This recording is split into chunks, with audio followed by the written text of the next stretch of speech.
खटिया बिछा के दो दे Music by DJ Gujarat. Presented by Kanchan Recording Studio. खटिया बिछा के दो दे बोछरी 800 ओढ़नी बिछा के दो दे बोछरी 800 नखरा देखे बेछोरी जेबे सुने जान सो नखरा देखे बेछोरी जेबे सुने जान सो उठाबा में उठाबा सटाबे देबो 500 खटिया बिछा के दो देबो छोरी 800 खटिया बिछा के DJ Good Madhubani. खटिया बिछा के दो दे बोछरी 800 दे बोछरी 800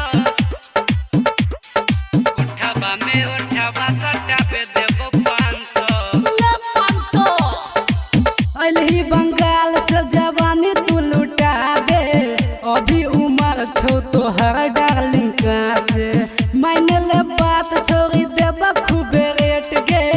वही पर मामला को देबो छोरी सेट गे वही मामला को देबो छोरी सेट के अली बंगाल से जवानी तू लुटाबे अभी उम्र छो तो हर डार्लिंग काटे मैंने ले बात छोड़ी देब खूबे रेट गे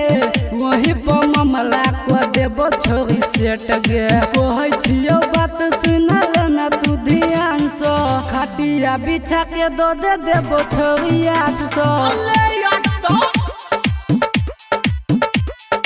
ओढ़नी बिछा के दो देबो छोरी 800 DJ Good Madhubani. DJ Good Madhubani. खटिया बिछा के दो दे बोछरी 800 दे बोछरी 800 उठाबा में उठाबा सटाबे देबो 500 छिए गे छोरी बबुआन के टोली